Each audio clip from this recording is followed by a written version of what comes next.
Capítulo 11. O Mar de Sargassos. O curso do Nautilus não se modificara, o que nos obrigava a abandonar momentaneamente qualquer esperança de retornar aos mares europeus. O capitão Nemo mantinha o rumo sul. Para onde nos arrastava? Não me atrevia a especular. Nesse dia, o Nautilus atravessou uma singular região do Oceano Atlântico. Ninguém ignora a existência da grande corrente de água quente conhecida pelo nome de Corrente do Golfo, a qual, partindo dos canais da Flórida, alcança Spitzberg. Porém, antes de penetrar no Golfo do México, nas imediações do 44º grau de latitude norte, essa corrente divide-se em dois braços, o principal corre na direção das costas da Irlanda e da Noruega, ao passo que o segundo inflete para o sul na altura dos Açores. Em seguida, fustigando as praias africanas e descrevendo uma curva oval e alongada, retorna às Antilhas.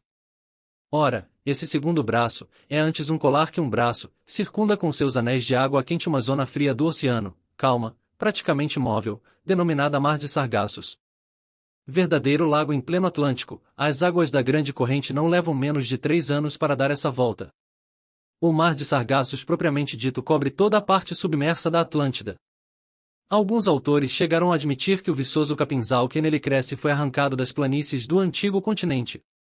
Contudo, o mais provável é que essa relva, algas e fucos, roubados das praias da Europa e da América, tenham sido arrastados até lá pela corrente do Golfo. Aliás, foi esta uma das razões que levaram Colombo a supor a existência de um novo mundo. Quando as naus desse temerário explorador chegaram ao Mar de Sargassos, navegaram com dificuldade em meio àquele capinzal, que lhes detinha o curso, para grande pavor da tripulação, e desperdiçaram 3 longas semanas para atravessá-lo. Era esta região que o Nautilus visitava naquele momento, verdadeira campina, um denso tapete de algas, fucos e uvas do trópico, tão espesso, tão compacto, que a roda de proa de um navio não o venceria sem dificuldade. O capitão Nemo, portanto, não querendo comprometer a hélice naquela massa vegetal, manteve-se a alguns metros de profundidade abaixo da superfície das águas. O nome Sargassos vem da palavra espanhola sargazo, planta que é o principal elemento desse imenso viveiro. Eis porque, segundo Maury, autor da Geografia Física do Globo, esses hidrófitos aglomeram-se nessa sossegada bacia do Atlântico, e a explicação que podemos dar, afirma ele, parece-me resultar de um experimento conhecido de todos. Se colocarmos num recipiente pedaços de rolhas, ou qualquer tipo de corpos flutuantes, e imprimirmos à água desse recipiente um movimento circular, veremos os fragmentos dispersos confluírem para o centro da superfície líquida, isto é, para o ponto menos agitado. No fenômeno que nos ocupa, o recipiente é o Atlântico, a corrente do Golfo é a corrente circular e o Mar de Sargassos, o ponto central onde vêm reunir-se os corpos flutuantes. Sou da opinião de Maury, e pude estudar o fenômeno naquele meio ambiente único onde os navios raramente penetram. Acima de nós flutuavam corpos de todas as origens, convergidos para o centro daquela vegetação marrom, troncos de árvores, arrancados dos Andes ou das montanhas rochosas e carreados pelo Amazonas ou o Mississippi, incontáveis destroços, pedaços de quilhas, carenas, costados estraçalhados, tudo de tal forma engastado por conchas e cracas que não conseguiam subir à superfície. E um dia o tempo justificará outro ponto de vista de Maury, segundo o qual essas matérias, acumuladas durante séculos, irão mineralizar-se sob a ação das águas, formando então inesgotáveis minas de carvão. Depósito valioso forjado pela precavida natureza para o momento em que os homens tiverem exaurido as minas continentais. Em meio a esse inextricável tecido de algas e fucos, observei encantadores alcíones estrelados, de tons róseos, actines arrastando sua longa cabeleira de tentáculos, medusas verdes, vermelhas, azuis, principalmente, os grandes risóstomos de Cuvier, cuja umbrela azulada é aureolada por um festão roxo. Passamos o dia 22 de fevereiro no Mar de Sargassos, onde os peixes, amantes das plantas marinhas e dos crustáceos, encontram abundante alimentação. No dia seguinte, o oceano recuperara o aspecto de sempre. Desde então, durante 19 dias, de 23 de fevereiro a 12 de março, o Nautilus, mantendo-se no meio do Atlântico, transportou-nos a uma velocidade constante de 100 léguas por dia. Evidentemente, o capitão pretendia cumprir seu programa submarino, e eu não duvidava de que cogitasse, após dobrar o Cabo Horn, voltar aos mares austrais do Pacífico. Ned Land, portanto, tinha todos os motivos para ficar temeroso. Naqueles vastos mares, privados de ilhas, não convinha mais tentar a fuga, muito menos opor-se às vontades do capitão Nemo. A única alternativa era curvar-se. Mas o que não podíamos mais esperar obter, pela força ou astúcia, eu ainda achava ser possível de obter por meio da persuasão. Terminada a viagem, o Capitão Nemo não consentiria em nos restituir a liberdade sob o juramento de jamais revelar sua existência? Juramento de honra que não teríamos cumprido. Mas era imperioso tocar na delicada questão com Nemo. Ora, seria eu bem recebido quando fosse reivindicar a liberdade? Ele mesmo não declarara, desde o início e de maneira categórica, que o segredo de sua vida exigia nosso confinamento perpétuo a bordo do Nautilus. Meu silêncio de 4 meses não lhe devia parecer uma aceitação tácita da situação? Voltar ao assunto não teria como resultado gerar suspeitas capazes de prejudicar nossos planos, caso alguma circunstância favorável se apresentasse mais tarde? Eu avaliava todas essas razões, revirava-as na cabeça, submetia-as a conselho, não menos confuso do que eu. Em suma, a despeito de minha confiança, eu percebia que a probabilidade de rever meus semelhantes diminuía dia a dia, o que se comprovava naquele preciso momento, quando Nemo avançava temerariamente para o sul do Atlântico. Durante os 19 dias acima mencionados, nenhum incidente especial marcou nossa viagem. Pouco vi o capitão. Trabalhava. Na biblioteca, volta e meia encontrava livros que ele deixava entreabertos, principalmente de história natural. Minha obra sobre as profundezas submarinas, folheada por ele, estava coberta de notas nas margens, as quais por vezes contradiziam minhas teorias e sistemas. Mas o capitão limitava-se a aprimorar minha obra, e era raro discutir comigo. Às vezes eu ouvia reverberar o melancólico som do órgão, que ele tocava com expressividade, mas apenas à noite, em meio à mais secreta escuridão, quando o Nautilus adormecia nos desertos do oceano. Durante essa parte da viagem, navegamos dias inteiros na superfície das águas. O mar parecia deserto, a não ser por alguns veleiros, com carga para as Índias, que seguiam em direção ao Cabo da Boa Esperança. Certo dia, fomos perseguidos pelos botes de um baleeiro que sem dúvida nos tomou por alguma enorme e valiosa baleia. Mas o capitão Nemo não queria fazer aquelas honestas pessoas perderem seu tempo e sua labuta e, mergulhando sob as águas, pôs fim à caçada. Esse incidente pareceu despertar grande interesse em Ned Land. Não creio enganar-me dizendo que o canadense lamentou nosso cetáceo de metal não poder ser mortalmente atravessado pelo arpão dos pescadores. Os peixes observados por Conselho e por mim durante esse período pouco diferiam dos que já havíamos estudado sob outras latitudes. Sobressaíam alguns espécimes do terrível gênero dos cartilaginosos, dividido em 3 subgêneros, que compreendem não menos de 32 espécies, esqualos agaloados, com 5 metros de comprimento, cabeça achatada e mais larga que o corpo, barbatana caudal abaulada, o dorso exibindo 7 grandes listras pretas paralelas e longitudinais, e esqualos perolados, cor de borralho, dotados de 7 orifícios branquiais e uma única barbatana dorsal, instalada mais ou menos no meio do corpo. Passavam também grandes cães do mar, peixes extremamente vorazes. Temos o direito de não acreditar em histórias de pescadores, mas um deles conta ter encontrado uma cabeça de búfalo e um bezerro inteiro no corpo de um desses animais, num outro, 2 atuns e um marinheiro fardado, num outro, um soldado com seu sabre, num outro, por fim, um cavalo com seu cavaleiro. Tudo isso, verdade seja dita, não é artigo de fé. O fato é que nenhum desses animais deixou-se capturar pelas redes do Nautilus, o que me impediu de verificar sua voracidade. Cardumes elegantes e brincalhões de golfinhos nos acompanharam durante 2 dias. Avançavam em bandos de 5 ou 6, caçando em matilha como lobos nas estepes, por sinal tão vorazes quanto os cães do mar, a crer num professor de Copenhague, que retirou do estômago de um deles 13 marsuínos e 15 focas. Era, é verdade, uma orca, pertencente à maior espécie conhecida, e cujo comprimento às vezes ultrapassa 2,70 metros. Essa família dos delfinídeos compreende 10 gêneros, e os espécimes que vieram do gênero dos delfinorrincos, identificáveis pelo focinho afunilado e 4 vezes o tamanho do crânio. Seus corpos, medindo 3 metros, eram escuros na parte superior e, na inferior, de um branco rosado com manchas peculiares. Citarei também, desses mares, curiosos peixes da ordem dos acantopterídeos e da família dos cianídeos.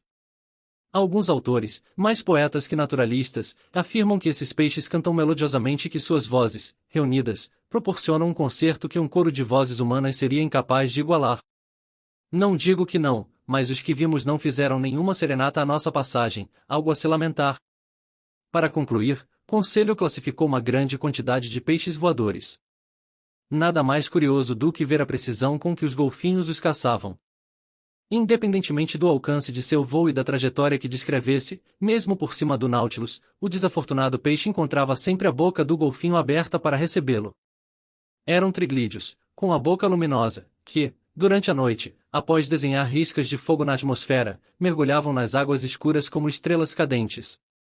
Nossa navegação prosseguiu nessas condições até 13 de março, quando o Nautilus passou a fazer testes de sondagens que me interessavam particularmente. Havíamos percorrido então cerca de 13.000 léguas desde a nossa partida dos altos mares do Pacífico. Medida nossa posição, estávamos a 45 graus 37 de latitude e 37 graus 53 de longitude oeste, região onde o capitão Denham, do Herald, desdobrou 14.000 metros de sonda sem encontrar o fundo. Ali também, o tenente Parker, da fragata americana Congress, não atingira o solo submarino a 15.140 metros. O capitão Nemo resolveu dirigir o Nautilus à profundidade máxima, de modo a comprovar aquelas diferentes sondagens. Preparei-me para anotar todos os resultados do teste. As escotilhas do salão foram descerradas e tiveram início manobras com vistas a alcançar as remotas camadas. Algo sugeria que os reservatórios não seriam usados naquela imersão. Talvez não fossem capazes de aumentar suficientemente o peso específico do Nautilus. Aliás, para subir, seria preciso expulsar a sobrecarga de água, e as bombas não eram suficientemente poderosas para vencer a pressão externa. Para alcançar o fundo oceânico, o capitão Nemo optou por fazer uma diagonal aberta, fazendo uso de seus planos laterais, que foram dispostos num ângulo de 45 graus em relação à linha de água do Nautilus. Em seguida, a hélice foi propelida ao máximo de sua velocidade e suas 4 pás passaram a fustigar a água com indescritível violência. Com esse poderoso impulso, a estrutura do Nautilus vibrou como uma corda sonora e fendeu as águas. O capitão e eu, apostos no salão, acompanhávamos o ponteiro do manômetro, que derivava rapidamente. Logo ultrapassamos as zonas habitáveis, e se alguns animais não conseguem sobreviver senão na superfície dos mares ou rios, outros, menos numerosos, mostram-se à vontade nas regiões abissais. Entre estes últimos, observei o albafar, espécie de tubarão dotado de 6 ventas respiratórias, o telescópio, com olhos enormes, o bacamarte, com barbatanas cinzentas, peitorais pretos, protegidos por um jabo de placas ósseas vermelho claras, e, por fim, o granadeiro, que, vivendo a 1.200 metros de profundidade, resistia a uma pressão de 120 atmosferas. Perguntei ao capitão Nemo se ele observara peixes a profundidades mais abissais. Peixes? Ele me respondeu. Raramente. Mas no estado atual da ciência, o que é presumido e o que é sabido? Vejamos, capitão. É sabido que, ao nos aproximarmos das camadas baixas do oceano, a vida vegetal desaparece mais depressa que a vida animal, que, lá onde ainda se encontram criaturas com vida, não vegeta mais um único hidrófito, que vieiras e ostras sobrevivem a 2.000 metros de profundidade e que McClintock, o herói dos mares polares, coletou uma estrela do mar viva à profundidade de 2.500 metros. Também é sabido que a tripulação do Bulldog, da Marinha Real, coletou uma astéria a 2.620 braças, ou seja, mais de uma légua de profundidade. Mas talvez o capitão Nemo me diga que ninguém sabe coisa alguma. Não, professor, surpreendeu-me o capitão, não cometerei tal indelicadeza. Mas pergunto-lhe como explica o fato de criaturas viverem em tamanhas profundidades? Explico por 2 razões, respondi. Em primeiro lugar, porque as correntes verticais, produzidas pelas diferenças na salinidade e densidade das águas, geram um movimento suficiente para manter a vida rudimentar dos crinoides e das astérias. Correto, aprovou o capitão. Em segundo lugar, porque, sendo o oxigênio a base da vida, seu volume dissolvido na água do mar aumenta com a profundidade, em lugar de diminuir, e a pressão das camadas baixas contribui para comprimi-lo. Ah, isso é conhecido? Exclamou o capitão Nemo, num tom ligeiramente perplexo. Pois bem, professor, e esse fato é pertinente, pois é verdadeiro. Eu acrescentaria que, quando pescados na superfície das águas, a bexiga natatória desses peixes contém mais nitrogênio que oxigênio e, inversamente, mais oxigênio que nitrogênio, quando apanhados nas grandes profundezas, o que corrobora tal sistema. Mas continuemos nossas observações. Verifiquei o manômetro. O instrumento indicava uma profundidade de 6.000 metros. Nossa imersão já durava 1 hora. O Nautilus, deslizando através de seus planos inclinados, continuava a descer. As águas desertas eram admiravelmente transparentes e de um diáfano que nada poderia descrever. 1 hora depois, estávamos a 13.000 metros, cerca de 3 léguas e um quarto, e nem sinal do fundo do oceano. Entretanto, a 14.000 metros, percebi picos enegrecidos surgindo em meio às águas, picos que podiam pertencer a altas cordilheiras, como a do Himalaia ou a do Mont Blanc, mais altos até. E a profundidade daqueles abismos permanecia incalculável. O Nautilus continuou a descer, apesar das poderosas pressões que sofria. Eu sentia suas placas metálicas tremerem sob a juntura dos rebites, as vigas abaulavam-se, as paredes gemiam, os vidros do salão pareciam estufar sob a pressão das águas. E o sólido aparelho provavelmente teria cedido se, como dissera seu capitão, não fosse capaz de resistir como um bloco compacto. Roçando pelos declives daquelas rochas perdidas sob as águas, eu ainda percebia conchas, sérpulas, spirorbis vivas, e alguns espécimes de astérias. Mas logo estes últimos representantes da vida animal desapareceram e, abaixo de 3 léguas, o Nautilus ultrapassou os limites da existência submarina, como faz o balão que se eleva nos ares acima das zonas respiráveis. Havíamos atingido uma profundidade de 16.000 metros, 4 léguas, e os flancos do Nautilus suportavam então uma pressão de 1.600 atmosferas, isto é, 1.600 kg para cada centímetro quadrado de sua superfície. Que situação! E exclamei. Percorrer regiões profundas que o homem jamais alcançou. Veja, capitão, veja essas magníficas rochas, essas grutas desabitadas, esses últimos receptáculos do globo, onde a vida não é mais possível. Por que somos obrigados a recolher apenas a lembrança dessas regiões desconhecidas? Gostaria, perguntou o capitão Nemo, de levar mais que a lembrança? O que sugere com tais palavras? Que nada mais fácil que bater um instantâneo fotográfico desta região submarina. Eu não tivera tempo de exprimir a surpresa que me causava essa nova proposta quando, a um chamado do capitão Nemo, alguém trouxe uma câmera para o salão. Pelas escotilhas descerradas, o meio líquido eletricamente iluminado distribuía-se com uma claridade perfeita, sem as sombras ou gradações de nossa luz artificial. O Sol não teria sido melhor aliado numa operação daquela natureza. O Nautilus, sob o empuxo de sua hélice, controlado pela inclinação de seus planos, permanecia imóvel. O dispositivo foi apontado para o fundo oceânico e, em poucos segundos, obtínhamos um negativo de alta qualidade. Descrevo aqui como prova material. Nele vemos rochas primordiais que nunca conheceram a luz dos céus, granitos inferiores que formam o poderoso alicerce do globo, grotões vazados na massa rochosa, perfis de incomparável nitidez e cujo remate destaca-se em preto, como se produzido pelo pincel de certos artistas flamengos. Mais adiante, um horizonte de montanhas, em admirável linha ondulada, compunha o segundo plano da paisagem. Impossível descrever esse conjunto de rochas lisas, escuras, envernizadas, sem um musgo, uma mancha, formas curiosamente recortadas e solidamente estabelecidas naquele tapete de areia que brilhava à luz da eletricidade. Terminada a operação, o capitão Nemo me chamou. Vamos subir, professor. Não devemos abusar dessa situação nem expor em demasia o Nautilus a tamanhas pressões. Vamos. Respondi. Segure-se. Não tive tempo de compreender por que o capitão me fazia essa recomendação, quando caí no chão. Engrenada a hélice a um sinal do capitão, erguidos os planos na vertical, o Nautilus, carregado como um balão nos ares, subiu impetuosamente, rasgando a massa das águas com um frêmito sonoro. Não era possível ver mais nada. Em 4 minutos, ele atravessara as 4 léguas que o separavam da superfície e, após ter emergido como um peixe voador, tornou a cair, projetando as ondas a uma altura fabulosa.